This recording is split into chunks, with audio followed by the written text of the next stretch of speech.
हाय दोस्तों, welcome to back my channel. मैं ये कहानी का भाग 23वां लेकर आई हूँ। तो हम बिना देरी के स्टोरी स्टार्ट करते हैं। उससे पहले आपको मेरी स्टोरी अच्छी लग रही हो तो और आपको इसी तरह की स्टोरी चाहिए तो मेरे चैनल को लाइक शेयर एंड सब्सक्राइब ज़रूर कीजिएगा। तो हम स्टोरी स्टार्ट करते हैं। अखिल निकिता का हाथ पकड़कर मिस्टर दीक्षित के पैर छूकर उनका आशीर्वाद लेता है। मिस्टर दीक्षित खुश रहो, हमेशा साथ रहने की दुआ देते हैं। निकिता की आंखें अब बंद होने लगती है। निकिता के हाथ की पकड़ अखिल के हाथ पर मजबूत हो जाती है। निकिता अखिल से अखिल जी, मैंने स्लीपिंग पिल्स खाई है। क्या क्या क्या कहा तुमने? अखिल हैरानी से निकिता को देखते हुए पूछता है, लेकिन तब तक निकिता अखिल की बाहों में बेहोश होकर झूल जाती है। इधर कार में सीता जी किसी गहरी सोच में खोई हुई थी तो उन्हें दादी हिलाती हुई पूछती है, क्या हुआ बहू, क्या सोच रही हो? सीता जी, माँ मैं सुहाना के बारे में सोच रही हूँ। मैं पिछले 7 साल पहले जिस सुहाना से मिली थी, ये सुहाना वैसे बिल्कुल नहीं है।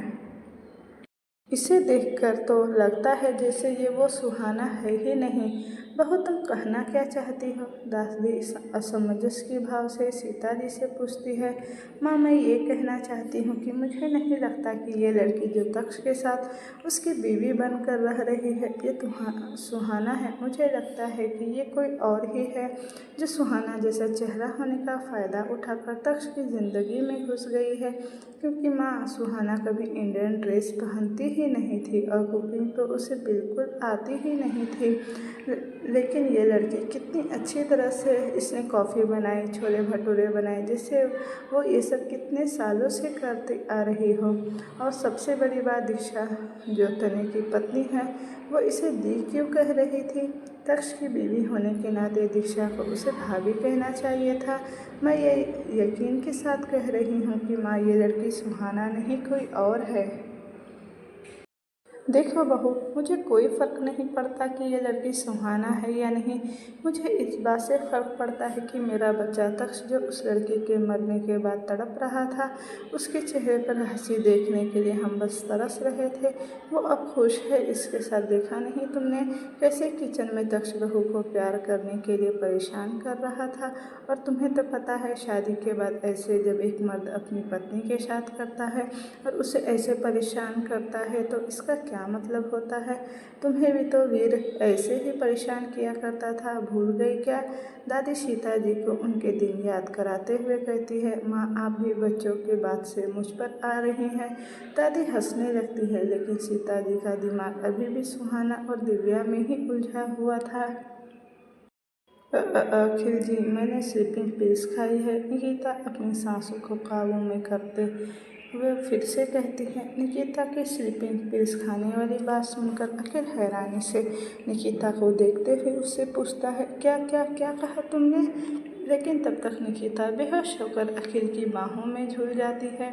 निकिता निकिता क्या हुआ? निकिता अखिल निकिता को अपनी बाहों में मजबूती से थामकर संभालते हुए कहता है, लेकिन उसे निकिता से कोई जवाब नहीं मिलता क्योंकि निकिता अब पूरी तरह से बेहोश हो गई थी। अखिल की घबराहट के कारण उसके गले से आगे कोई आवाज़ ही नहीं निकल रही थी। अखिल की शादी में आए सभी लोग हैरानी से अखिल की बाहों में बेहोश निकिता को ही देख रहे थे। बात आगे न बढ़े इसीलिए दिव्या अखिल से कहती है, डैडा वो भाभी शादी के कारण घबरा गई थी, इसीलिए बस बेहोश हो गई है, इन्हें हमें हॉस्पिटल लेकर चलना चाहिए। दिव्या अखिल की आंखों में देखते हुए मीनिंगफुल नज़रों से अपनी गर्दन हाँ में हिलाती है। इतना ही काफ़ी था अखिल को इशारा करने के लिए। अखिल निकिता को अपनी बाहों में उठाए कोर्टरूम से बाहर भागता है। तक्ष पहले ही बाहर आकर कार स्टार्ट करके रखता था और दिव्या को जोर से आवाज़ देते हुए कहता है, दिव्या जल्दी आओ। तब तक अखिल निकिता को कार के पास लेकर आ गया था। अखिल निकिता को लेकर बैक सीट पर बैठ जाता है और दिव्या फ्रंट सीट पर तक्ष के साथ बैठ जाती है। दिव्या के बैठते ही तक्ष कार हॉस्पिटल जाने वाले रास्ते पर फुल स्पीड से दौड़ाने लगता है। तो उनके पीछे की कार में दीक्षा, तनय और तेज मिस्टर दीक्षित भी आ रहे थे। मिस्टर दीक्षित कार में बैठने से पहले ही अखिल के कलीग्स को समझ चुके थे कि कोई खतरे की बात नहीं है, सिर्फ सफोकेशन की वजह से निकिता बेहोश हुई है, तो उन सबको हॉस्पिटल आने की कोई ज़रूरत नहीं है। नहीं तो अखिल के सारे कलीग्स भी हॉस्पिटल आ जाते थे, ताकि अगर किसी तरह से अगर अखिल को उनकी ज़रूरत पड़ती तो उन्हें देर ना हो। कार तक्ष हॉस्पिटल के गेट पर रोकता है तो दो नर्स और वार्ड बॉय जल्दी से स्ट्रेचर लेकर तक्ष के कार के पास आ जाते हैं। अखिल निकिता को कार से लेकर बाहर आता है और उसे स्ट्रक्चर पर लेटाता है। अनुज पहले से ही अपनी पूरी टीम और अपनी मॉम डॉक्टर अंजलि शास्त्री के साथ तक्ष के आने का वेट कर रहा था, क्योंकि तक्ष ने पहले ही कॉल करके इमरजेंसी रूम रेडी करने के लिए बोला था। डॉक्टर शास्त्री जल्दी से निकिता के पास आकर उसकी नब्ज चेक करते हुए कहती है, इसे जल्दी से इमरजेंसी में लेकर चलो, हमारे पास ज़्यादा टाइम नहीं है। ज़्यादा टाइम नहीं है सुनकर अखिल का दिल धड़कना ही एक पल के लिए भूल गया। थोड़ी देर पहले कहाँ वो अपनी मोहब्बत को अपनी बीवी बनाकर उसके साथ पूरी ज़िंदगी जीने का सुहाना सपना देख रहा था, और अभी उसकी वही मोहब्बत ज़िंदगी और मौत के बीच लड़ रही थी। सब एक एक करके इमरजेंसी वार्ड के पास खड़े डॉक्टर के बाहर आने का वेट कर रहे थे। अखिल की नज़र तो इमरजेंसी वार्ड की डोर पर ही टिकी हुई थी। अखिल यहाँ से वहाँ चक्कर काट रहा था। लगभग 3 घंटे गुजर गए थे, लेकिन अभी तक डॉक्टर बाहर नहीं आए थे। तेज से अब बर्दाश्त नहीं होता है, और उसे लग रहा था कि ओबरॉय विला में उसकी मॉम और निकिता के मिलने की वजह से ही निकिता ने ये कदम उठाया है। तेज सबसे किनारे जाकर अपनी मॉम किंजल जी को कॉल करता है, और उनके कॉल रिसीव करते ही अपनी कोल्ड वॉइस में बोलता है, आपकी बेटी निकिता सिटी हॉस्पिटल में ज़िंदगी और मौत के बीच जंग लड़ रही है। अगर उसे आखिरी बार ही सही आप देखना चाहती है तो सिटी हॉस्पिटल चले आइए। तेज अपनी मॉम से बात कर जैसे ही पीछे मुड़ता है तो अपने सामने तक्ष को खड़ा पाता है। भाई वो मुझे पूरी बात बता, तक्ष बिना किसी भाव के कहता है। तेज की आंखों से आंसू बहने लगते हैं और तेज तक्ष को सब कुछ बता देता है।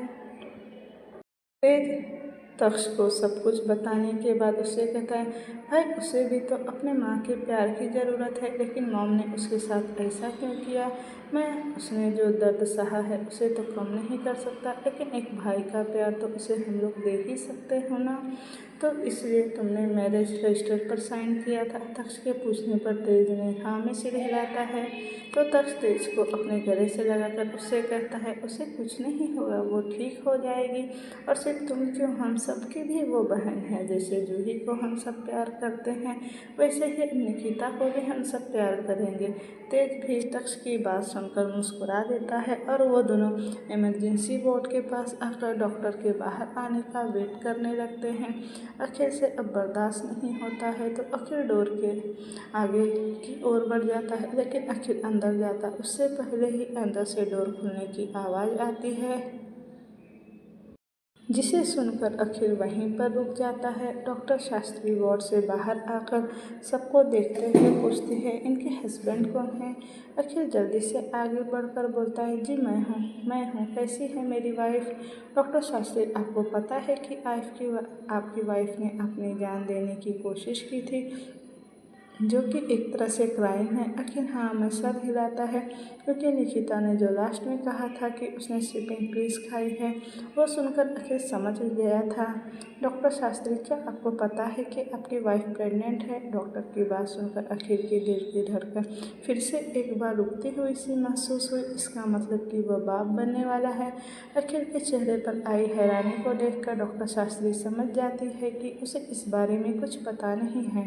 डॉक्टर शास्त्री आगे बोलती है, आपकी वाइफ 1 मंथ प्रेग्नेंट है।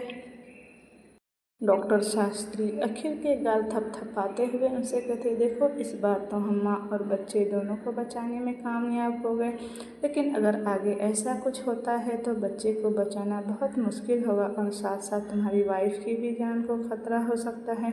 डॉक्टर की माँ और बच्चे को बचाने वाली बात सुनकर अखिल की आंखों से आंसू बह जाते हैं कि आज वो सिर्फ अपनी मोहब्बत को ही नहीं खोता, बल्कि उसके साथ अपनी मोहब्बत की निशानी अपने बच्चे को भी खो देता।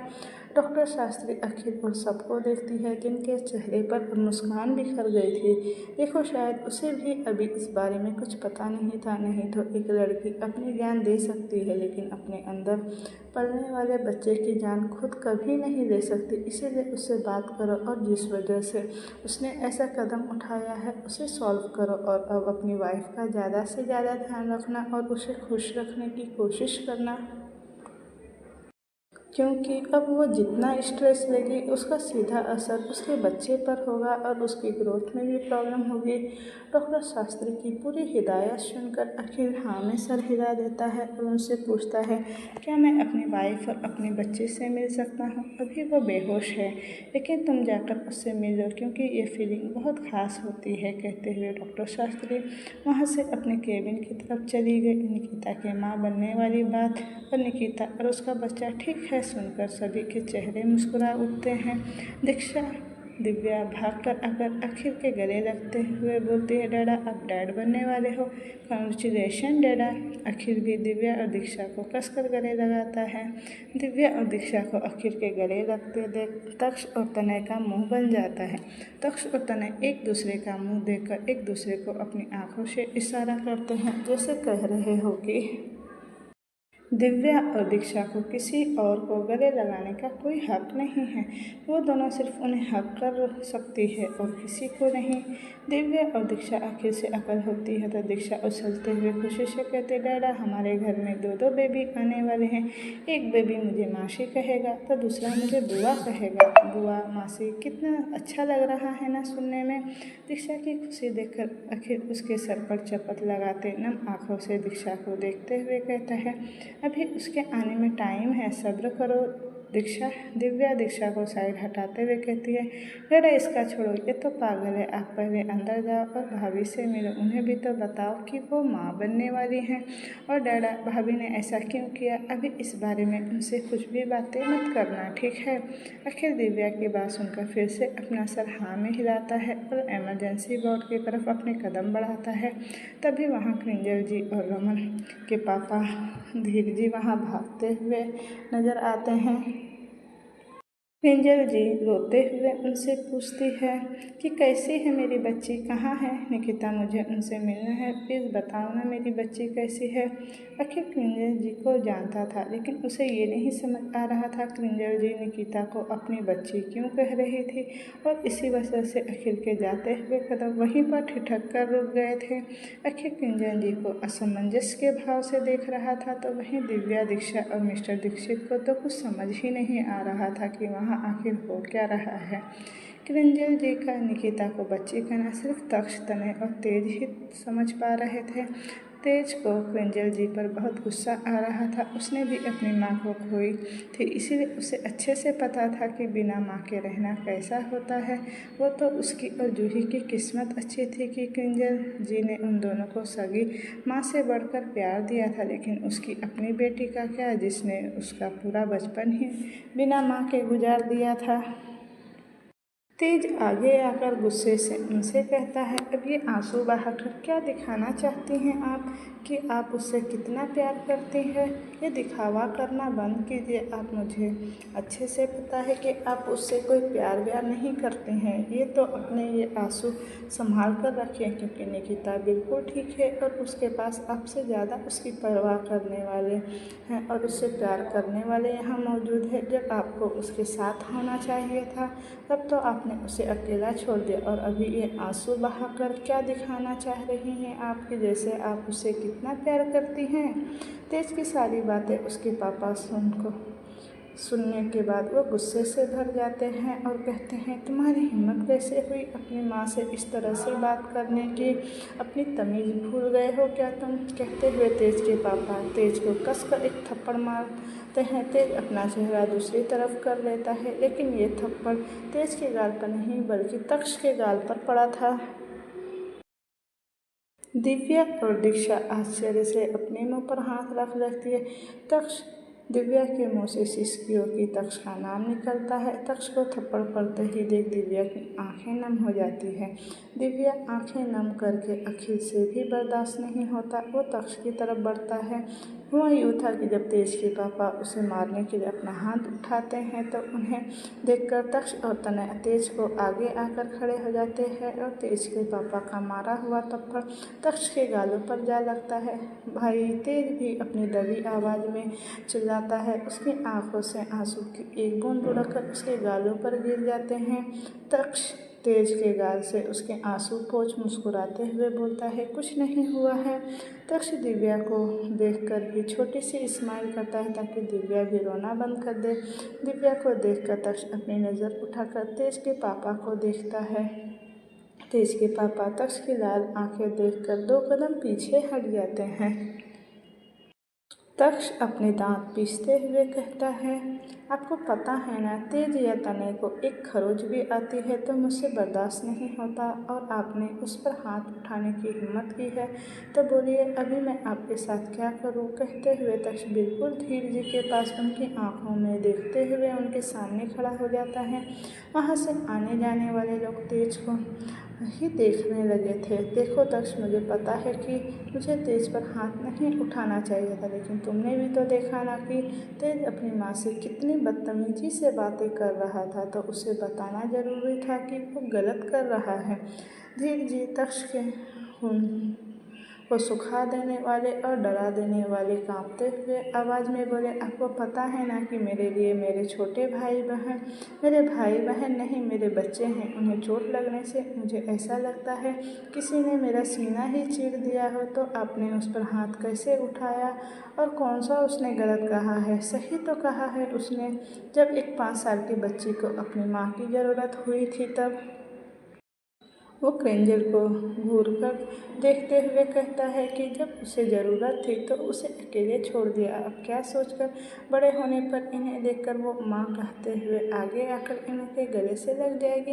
ये तो यहाँ आपसे शादी कर खुशी से अपनी ज़िंदगी बिता रही थी, लेकिन उसने वो सब सहा जिसे सुनकर तो हमें भी दर्द होगा। इसलिए अब अगर वो ऐसे चाहेगी तब भी तो हम उसके तीनों भाई उसे करने नहीं देंगे, हम उसे आपको माफ़ नहीं करने देंगे।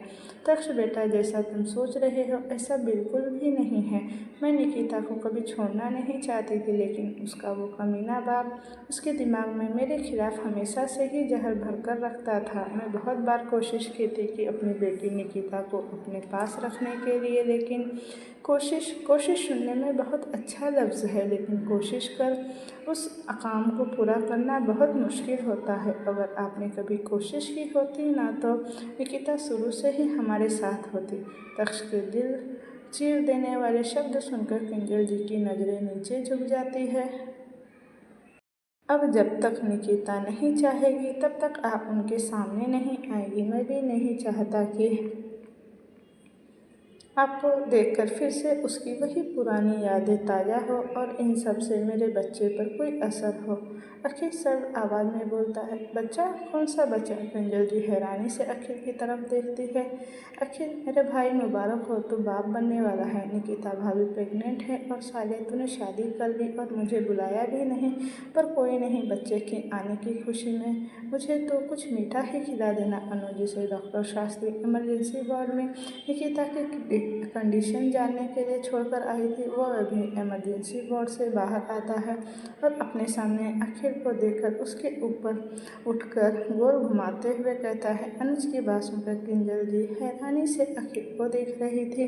ओबरॉय विला में अखिल और निकिता की नज़दीकियाँ देखकर वो तो समझ ही गई थी कि अखिल और निकिता के बीच क्या रिश्ता है, लेकिन अखिल निकिता से इतनी जल्दी शादी कर लेगा ये उन्होंने नहीं सोचा था। और क्या कहा था अखिल, मेरा बच्चा? और अभी वार्ड से बाहर आकर अनुज ने भी तो यही कहा कि निकिता प्रेग्नेंट है। तो कब से अखिल और निकिता एक साथ थे जो इतनी जल्दी निकिता माँ भी बनने वाली थी? मैंने तुझे कॉल किया था मेरी शादी में शामिल होने के लिए, पर तू तो इतना बिजी था कि तूने मेरा कॉल तक नहीं उठाया और अब मुझे उठाए खड़ा है। नीचे उतार मुझे। अखिल अनुज से कहता है। हाँ हाँ क्यों नहीं, ले उतार दिया। अनुज अखिल को नीचे उतारते हुए कहता है, तू भाभी से मिला नहीं ना, जाकर मिल ले जल्दी से। अनुज को क्या मालूम था कि बाहर का माहौल क्या है, इसीलिए वो बोले ही जा रहा था। अखिल तक्ष की तरफ देखता है तो तक्ष भी हाँ में अपना सर हिला देता है। अखिल वहाँ से वार्ड के अंदर चला जाता है। निकिता ने शादी कब की किंजल पूछती है।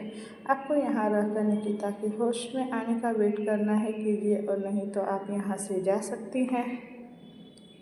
ये कहकर तक्ष दिव्या के पास आकर उसे अपने सीने से लगा लेता है। अखिल अंदर जाकर निकिता के बेड के पास पहुंचकर उसके चेहरे को अपने करीब से कर लेता है। यही तो वो चेहरा था जिसे देखते हुए वो अपनी पूरी ज़िंदगी बिताना चाहता था, जिससे वो बेइंतहा मोहब्बत करता है और वो उसके बच्चे को जन्म देने वाली थी। ये कितना खूबसूरत एहसास होता है ना, जब आप किसी लड़की से प्यार करते हो, उसी लड़की से आपकी शादी होती है, वो लड़की आपकी पत्नी बनकर अपने आंगन को अपनी खुशबू से महकाती है और उसके बाद वही लड़की आपके बच्चे को जन्म देकर आपके बच्चे की माँ बनती है, आपके साथ आपकी पूरी लाइफ बिता देती है। अखिल निकिता के सर को चूमते हुए उसे कहता है, जान उठो ना जान, देखो तुम्हारा अखिल तुम्हारे बिना कितना अकेला है।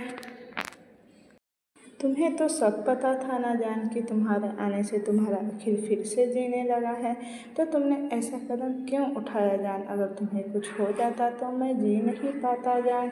मैं तुमसे बहुत गुस्सा हूँ, मुझे तुमसे कोई बात नहीं करनी। मैं तुमसे पूछता रहा कि जान अगर कोई बात है तो बता दो मुझे, लेकिन तुमने मुझे कुछ नहीं बताया। क्या तुम्हें मुझ पर इतना भी विश्वास नहीं था कि तुम्हारा अखिल अब सब कुछ ठीक कर सकता है? और देखो, तुम सिर्फ अपनी ही नहीं हमारे बच्चे की भी जान लेने वाली थी।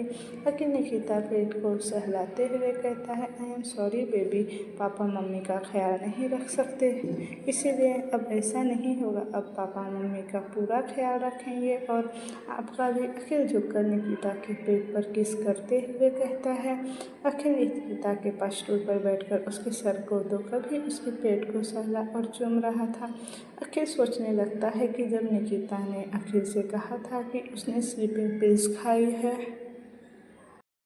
तब से जब तक वो डॉक्टर ने अखिल से ये नहीं कहा कि निकिता और उसका बच्चा ठीक है, वो पल अखिल ने कैसे काटे ये सिर्फ अखिल ही जानता था। उस पल की बेचैनी और दर्द अखिल कितनी बार अखिल किसी से कह ही नहीं पा रहा था। उसे तो ऐसा लग रहा था जैसे उसके अंदर से कोई उसकी रूह को खींचकर बाहर निकाल रहा हो।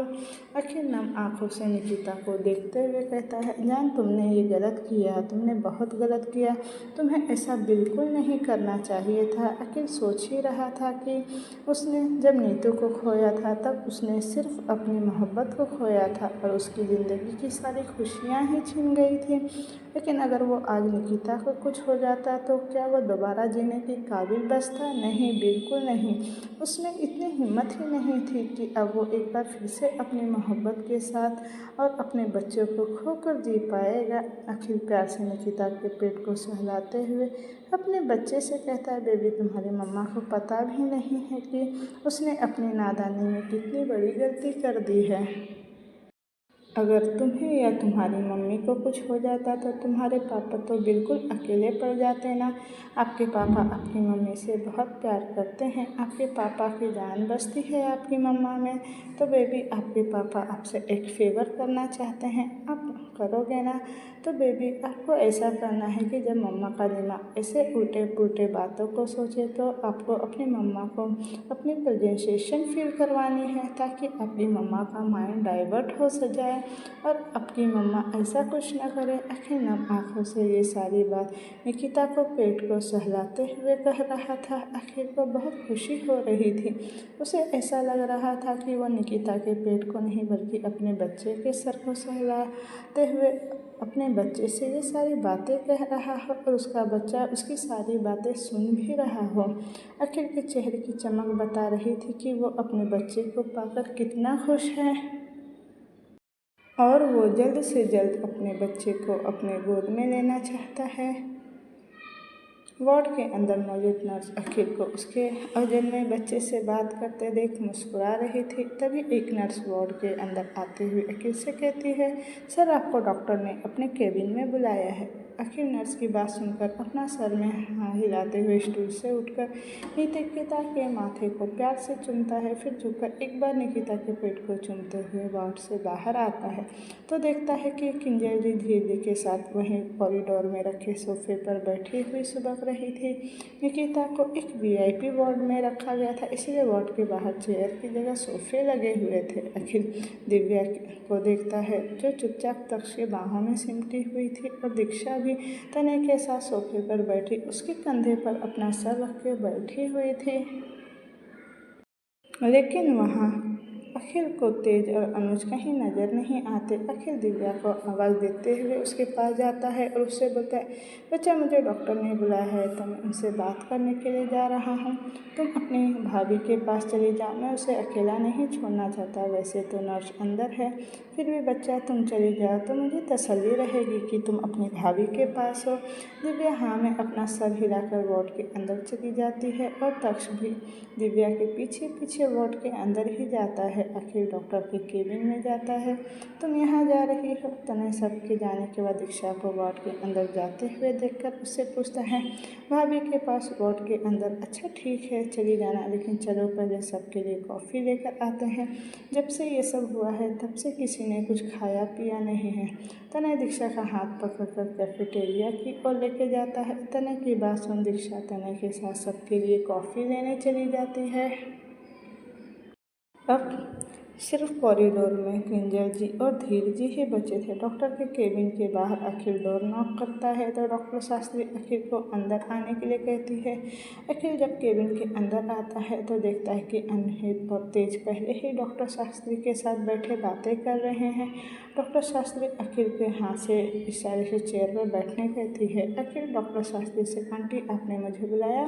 हाँ अखिल, मुझे तुमसे तुम्हारी वाइफ के बारे में कुछ बात करनी थी, जो कि तुम्हारी वाइफ और बच्चे की सेहत के लिए तुम्हारा जानना बहुत ज़रूरी है। डॉक्टर शास्त्री निकिता की रिपोर्ट को पढ़ते हुए कहते हैं। अखिल डॉक्टर शास्त्री की बात सुनकर अखिल हाँ में सर हिलाता है। हाँ कहिए क्या बात है? अखिल को निकिता और अपने बच्चे को लेकर थोड़ा डर भी लग रहा था कि न जाने अब डॉक्टर उससे क्या कहने वाली है। डॉक्टर शास्त्री देखो अखिल ये किस्मत कहो या फिर इत्तेफाक कि तुम्हारी वाइफ ने जो पिल्स खाई थी उसका पूरा असर होने से पहले ही तुम लोग उसे हॉस्पिटल लाने में कामयाब हो पाए, नहीं तो बहुत कुछ हो सकता था। जैसे तुम्हारी वाइफ की मिसकैरेज या फिर उसकी बॉडी पैरालाइज भी हो सकती थी। लेकिन भगवान का शुक्र है कि माँ और बच्चा दोनों ही ठीक है। लेकिन इसका यह मतलब नहीं कि तुम या वो और कोई भी लापरवाही करो। तुम्हें बहुत ध्यान देना होगा, हर वक्त उसका ख्याल रखना होगा, उसके मूड स्विंग्स और क्रेविंग का भी। अब तुम्हें उन दोनों का बहुत ख्याल रखना होगा। जैसे तुम्हारी वाइफ ज़्यादा देर तक भूखी ना रहे और टाइम से मेडिसिन ले, वो किसी भी बात का स्ट्रेस ना ले, उसे जितना हो सके खुश रखने की कोशिश करना तुम्हें, तभी माँ और बच्चा दोनों हेल्दी होंगे और इससे बच्चे की ग्रोथ भी अच्छे से होगी और डिलीवरी के टाइम भी प्रॉब्लम नहीं होगी। डॉक्टर शास्त्री अखिल को कोई और भी हिदायतें देते हैं जिन्हें अखिल बहुत ध्यान से सुनता है। और इधर जी उठकर वार्ड के पास जाकर वार्ड के अंदर ग्लास विंडो से झांककर निकिता को देखने लगती है तो निकिता को बेहद और उसका मुरझाया हुआ चेहरा देखकर किंजल जी की आंखों से फिर से आंसू गिरने लगते हैं। किंजल जी निकिता को देखते हुए ग्लास विंडो के ऊपर अपना हाथ रखती है, जैसे वो निकिता के चेहरे को प्यार से छू रही हो। किंजल वो ठीक है। धीर जी किंजल के पास आकर उनके कंधे को पकड़ते हुए कहते हैं। किंजल जी ग्लास विंडो को छूते हुए भर्राए गले से धीर जी से कहती हैं, धीर जी मैंने कभी भी अपनी बच्ची को खुद से अलग करना नहीं चाहा था। ये तो मिस्टर खन्ना उस इंसान ने तो पहले ही मेरी ज़िंदगी बर्बाद कर दी। उसके बाद भी जब उससे सब्र नहीं हुआ तो वो हर रोज़ मेरे बच्चे के दिमाग में मेरे खिलाफ जहर भरता ही रहा। और देखिए ना, आज मेरी फूटी किस्मत, आज मेरी बच्ची मुझसे ही नफरत करने लगी है। क्रिंजल जी अब रोते हुए धीर जी के कंधे पर अपना सर रखकर सुबकते हुए कहती है, मुझे मेरी बेटी चाहिए धीर जी, मुझे मेरी बेटी चाहिए। धीर जी की आंखें भी नम हो गई थी। धीर जी क्रिंजल के सर को सहलाते हुए कहते हैं, क्रिंजल हम दोनों मिलकर उसे समझाएंगे कि तुम उससे कितना प्यार करती हो और देखना वो समझ भी जाएंगी और तुम्हें अपने गले से लगाकर माँ भी कहेंगी। धीर जी की कही बात सुनकर क्रिंजल जी जल्दी से अपना सर उनके कंधे से हटाकर उन्हें चमकती हुई आंखों से देखकर पूछती है, ये आप सच सच तो कह रहे हैं ना? निकिता मुझे माँ कहेगी ना? हाँ कहेगी, लेकिन अभी हमें यहाँ से चलना चाहिए क्योंकि निकिता के साथ बाकी सभी तुम्हें गलत ही समझ रहे हैं। अभी कोई भी तुम्हारी बात को नहीं समझेगा, इसलिए अब घर चलो और निकिता से डिस्चार्ज होकर अपने घर चली जाएगी, तब हम उसे सारी सच्चाई बताएंगे और उसे सुनना भी पड़ेगा। लेकिन अभी घर चलो, अभी उसका हस्बैंड भी गुस्से में है तो हो सकता है कि वो तुम्हें निकिता से मिलने ही ना दे। धीर जी सही कह रहे थे क्योंकि अभी अखिल और तेज के सब कुछ पता करने पर सभी क्रिंजल जी को ही गलत समझ रहे थे और कोई भी यह नहीं चाहता था कि क्रिंजल जी निकिता के सामने जाए। इसलिए क्रिंजल जी निकिता को देखते हुए वहाँ से जाना ही सही समझती है और अपने आंसू साफ करते हुए कहती, अब निकिता को मेरी बात सुननी ही होगी और बहुत रह भी मैं उसके बिना अब और नहीं। चलिए यहाँ से चलकर अपने बेटी के घर आने की तैयारी करते हैं। धीर जी और किंजल जी वहाँ से चले जाते हैं। उनके जाते ही तनय दीक्षा सबके लिए कॉफ़ी और बिस्किट्स लेकर आते हैं। दीक्षा जब वार्ड में आकर दिव्या और दक्ष को कॉफ़ी और बिस्किट देने जाती है तभी वो देखती है कि निकिता को होश आ रहा है। दीक्षा दी देखो ना, भाभी को तो होश आ रहा है।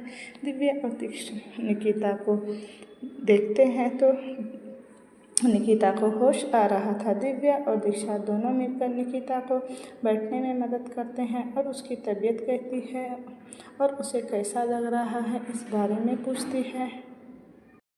दिव्या वार्ड में मौजूद नर्स को डॉक्टर को जल्दी बुलाने के लिए कहती है तो निकिता कहती है मैं ठीक हूँ और उसकी नज़र पूरे वार्ड में अखिल को ढूंढने लगती है। दिव्या इस बात को भाप कर निकिता से कहती है, भाभी वो डाडा डॉक्टर आंटी से बात करने के लिए गए हैं, अभी वो आते ही होंगे। वार्ड में जो नर्स निकिता के लिए खड़ी रखी गई थी वो निकिता को होश में आते देख दिव्या के कहने पर तुरंत वार्ड से निकलकर डॉक्टर को बुलाने के लिए चली जाती है। केबिन का डोर नॉक कर अंदर से कमिंग की आवाज़ आने पर नर्स अंदर आकर डॉक्टर को बताती है कि पेशेंट को होश आ गया। नर्स की बात सुनकर डॉक्टर निकिता को चेक करने के लिए जल्दी से केबिन में आती है। अखिल का दिल ये सुनकर कि निकिता को होश आ गया है, उसका दिल जोरों से धड़कने लगता है।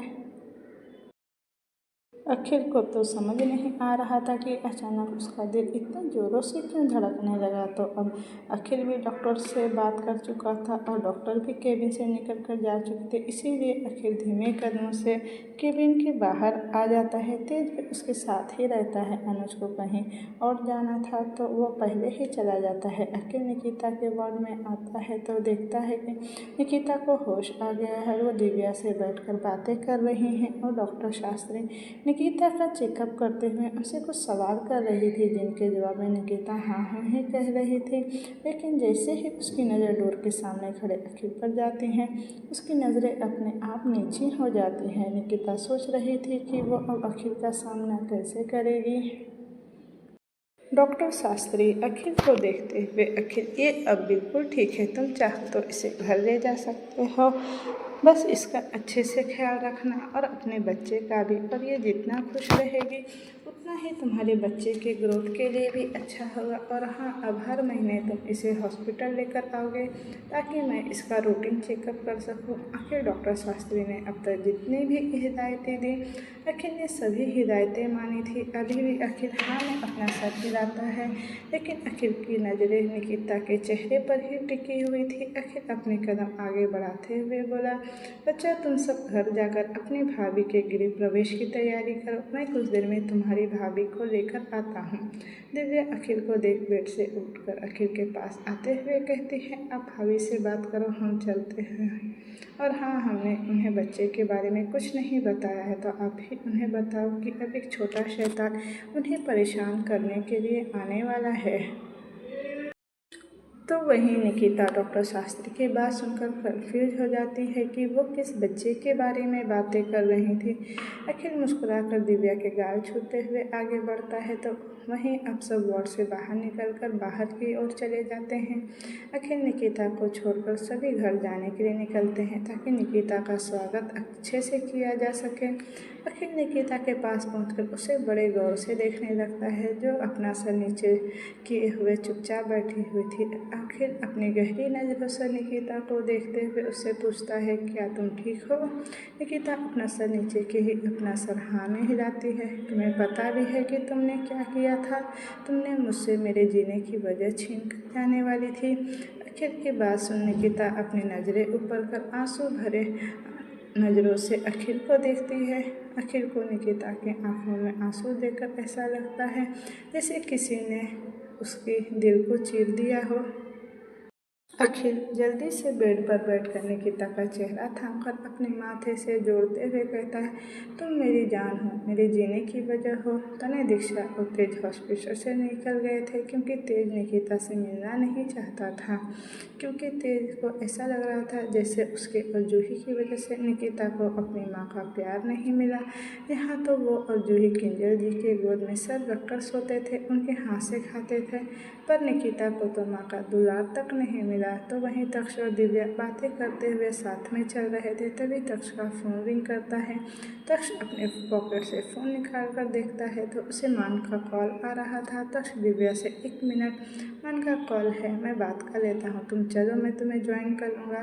दिव्या तक्ष की बात सुन ओके बोलकर आगे बढ़ जाती है और तक्ष भी मान का कॉल रिसीव कर उससे बातें करने लगता है। मान तक्ष से कहता है, तक्ष तो सुन, तू अभी ऑफिस चला जा, वो मिस्टर शुक्ला अभी मीटिंग करना चाहते हैं और ये मीटिंग बहुत इम्पोर्टेंट भी है, मैं नहीं जा सकता, इसीलिए तुझसे बोल रहा हूँ। ठीक है, जा रहा हूँ। रजनी कैसी है? तक्ष मान से पूछता है। मान, अभी उसका ट्रीटमेंट चल रहा है, डॉक्टर से बात करने के बाद तुझे बताता हूँ। तक्ष, ध्यान रखना। और उसका मान हाँ बोलकर तक्ष और मान दोनों ही कॉल कट कर देते हैं। अनुज रजनी को ठीक करने के लिए जो ट्रीटमेंट करना चाहता था, उसके लिए अनुज को रजनी की मेंटल कंडीशन जानने की ज़रूरत थी और इससे में वो ज़्यादा देर नहीं कर सकता था, इसलिए उसने जितनी जल्दी हो सके मान को रजनी को साइकियाट्रिस्ट के पास ले जाने के लिए साइकियाट्रिस्ट के पास कहा था। इसीलिए अभी मान और मानसी रजनी को लेकर साइकियाट्रिस्ट के पास गए थे और उन दोनों को ही निकिता के बारे में कुछ पता नहीं था।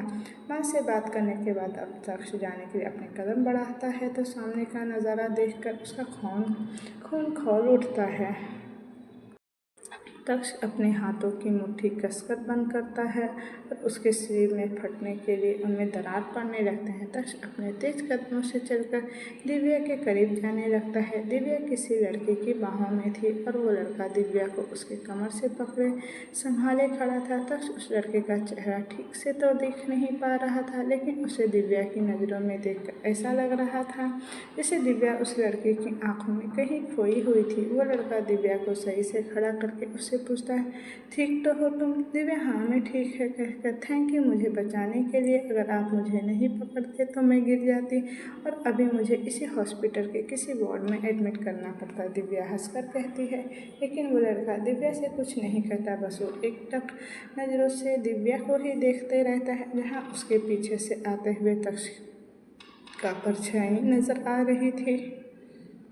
तो वो लड़का दिव्या से बिना कुछ कहे जल्दी से वहाँ से निकल जाता है। दिव्या उसे बिना कुछ कहे जाते देख खुद से कहती है, बड़ा अजीब आदमी है ये, थैंक यू का जवाब भी नहीं देकर गया। तक्ष दिव्या के पास आकर कहता है, क्या वाह, अभी तक यहीं खड़ी हो? दिव्या तक्ष का हाथ पकड़ लेती है। दिव्या के तक्ष का हाथ पकड़ने पर अभी जो हाथ मुट्ठी से बंधे थे अब वो ढीले पड़ जाते हैं। तक्ष, दिव्या हो, तक्ष आपको पता है मैं ना अभी पीछे मुड़कर देखते हुए चल रही थी, जिससे मैं आगे एक लड़के से टकरा रही थी, तो उसने मुझे गिरने से बचाया था, लेकिन मैंने उसे थैंक यू कहा, पर वो लड़का बड़ा अजीब निकला, वो बिना कुछ कहे वहाँ से चला गया। तक्ष दिव्या के कमर में हाथ डालकर उसे अपने करीब खींचते हुए आगे चलते हुए कहता है, कोई बात नहीं, कभी मिले तो फिर से थैंक यू कह देना। दिव्या अपनी कमर पर तक्ष के हाथ कसते हुए महसूस करती है तो दिव्या तक्ष के सीने में अपना सर रखते हुए कहती है, तक्ष मुझे दर्द हो रहा है।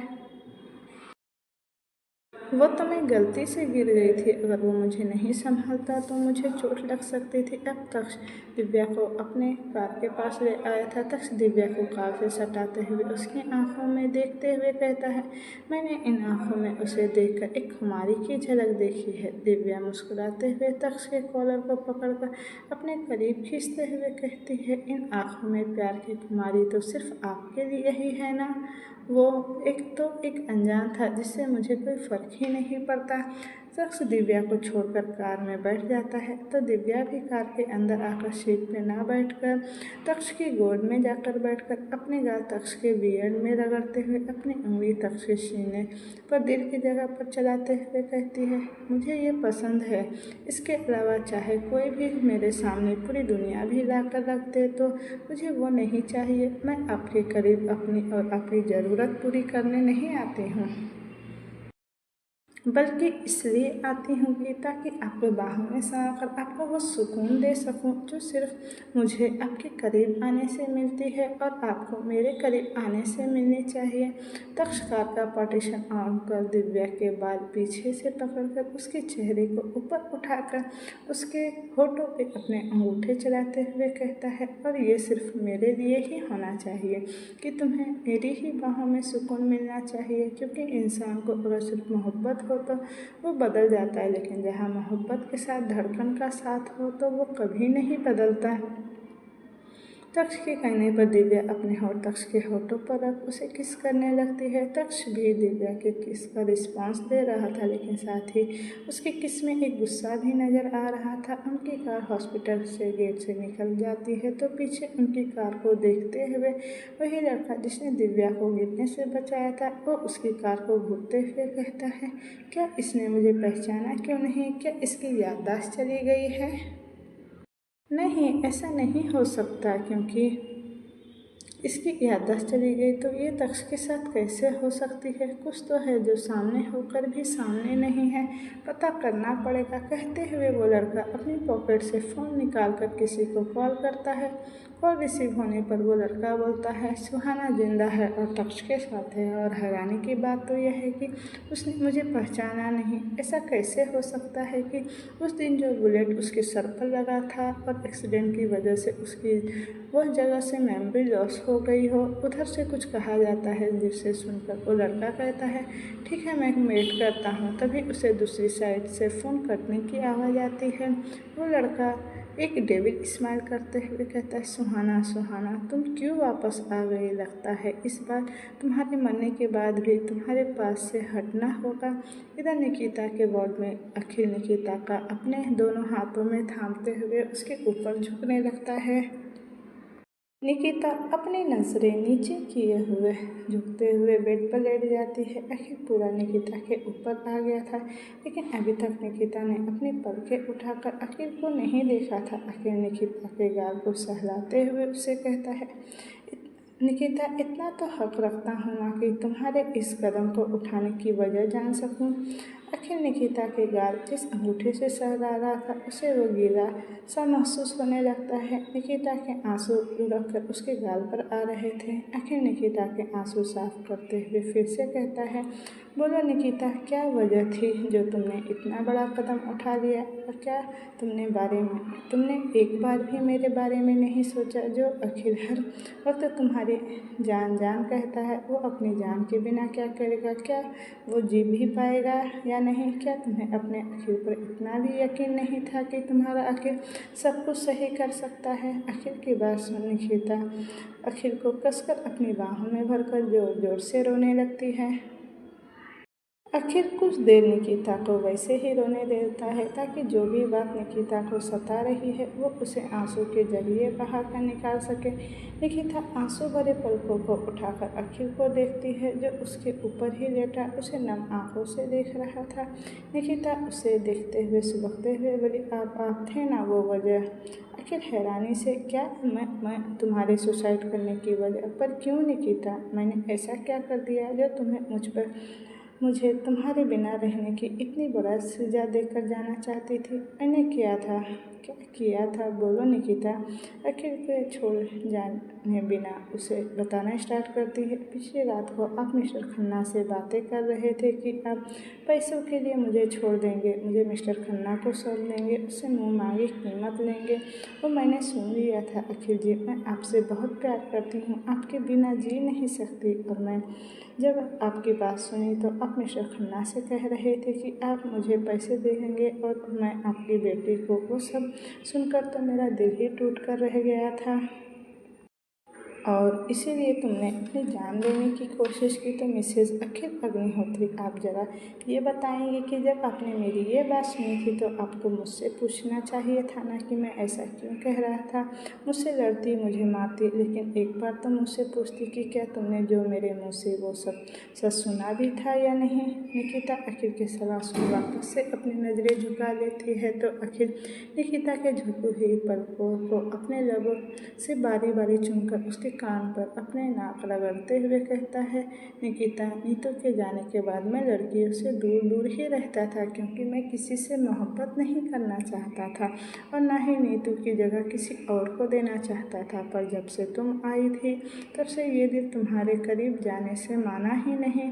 तुम्हारे लिए मेरा दिल धड़कने लगा। तुमने नीतू की जगह नहीं ली, तुमने अपनी जगह खुद बनाई मेरे दिल में। तुम्हें वो दिन याद है जब मुझे ड्रग्स दिया गया था। अखिल की ड्रग्स देने वाली बात सुन निकिता अपनी पलकें उठाकर अखिल को देखती है और उसकी नज़रें अखिल की नज़रों से जा मिलती हैं। तब मैं इस कदर पागल हो गया था कि मैं तुम पर पूरी तरह से हावी हो गया था। उस दिन मैं अपने नशे में तुम्हारे साथ कुछ भी कर सकता था, तुम्हें चोट पहुँचा सकता था, उस दौरान तुम्हारी मौत भी हो सकती थी, लेकिन फिर भी तुमने मेरा साथ दिया, मेरा साथ नहीं छोड़ा। तुमने मुझे संभाला, तुम्हारी वजह से मैंने खुद को पाया है। तो तुम ये कैसे भूल गई निकिता कि जो लड़की अपनी जान की परवाह किए बगैर मेरी जान बचा सकती है तो उसे मैं छोड़कर कैसे जाने देता। तुम्हें पता है अखिल निकिता के माथे को प्यार से चूमते हुए, उस दिन हमारा एक खूबसूरत सा रिश्ता बन गया था और उस खूबसूरत रिश्ते की निशानी आज हमारे बीच आने वाली है। अखिल निकिता के ऊपर से उठकर बैठ जाता है, निकिता के पेट को चूमते हुए कहता है, निकिता, हाँ तुम माँ बनने वाली हो और मैं डैड। निकिता हैरानी से अखिल को देखते हुए खुद भी उठकर बैठ जाती है और अपने पेट को छूते हुए अखिल से कहती है, क्या आप सच कह रहे हैं?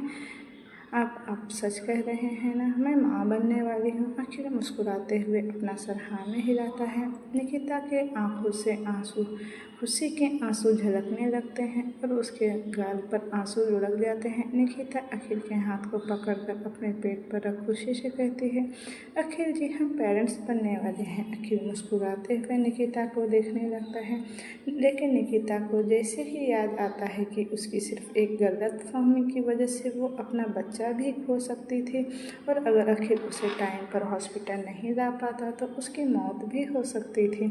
अखिल के सीने से लगकर ये याद आते ही निकिता रोने लगती है और कहती है, मुझे माफ़ कर दिए अखिल जी, मेरी एक गलती से हमारे बच्चे की जान भी जा सकती थी। I am sorry Akhil ji, I am sorry. Ward के अंदर एक नर्स निकिता के डिस्चार्ज पेपर अखिल से साइन कराने के लिए लेकर आती है। जिससे ही वो वार्ड के अंदर आकर अखिल और निकिता को एक दूसरे की बाहों में सिमटे देख मुस्कुराते हुए वहाँ से चली जाती है।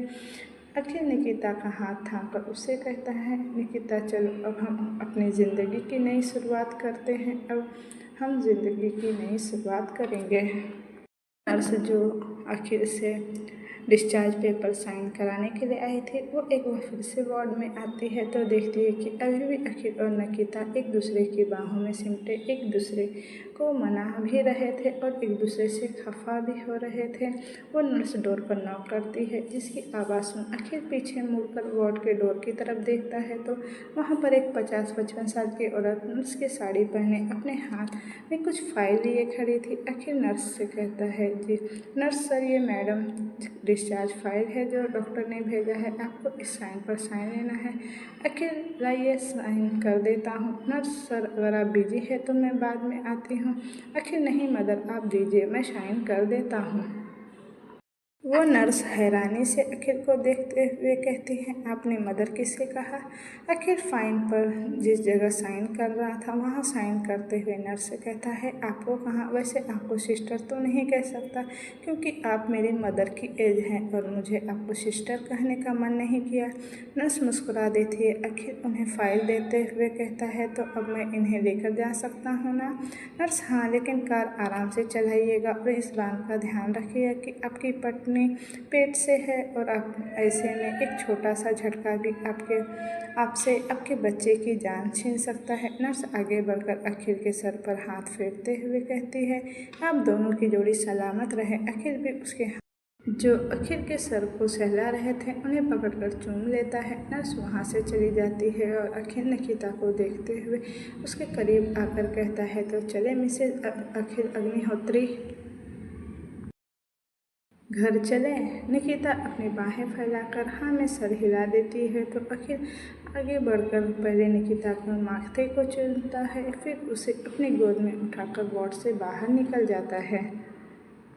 अखिल जब कॉरिडोर से होते हुए बाहर की ओर आ रहा था तब उनके आसपास से गुजरने वाले लोग उन्हें देखकर, उनकी जोड़ी को देखकर उनकी बधाइयाँ ले रहे थे। तो कुछ ऐसे कपल थे जो निकिता और अखिल की जगह खुद को इमेजिन कर रहे थे। अखिल निकिता को लेकर को हॉस्पिटल से बाहर आता है। तक्ष ने पहले ही उसके लिए कार भिजवा दिया था।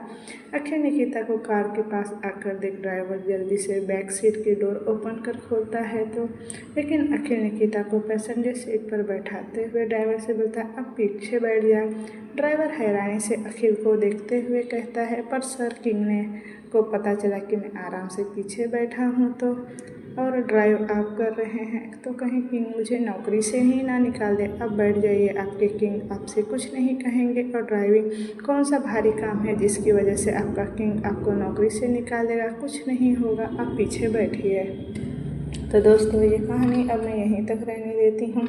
इसका नेक्स्ट पार्ट मैं जल्द ही लेकर आऊँगी। Thank you for watching. Bye bye.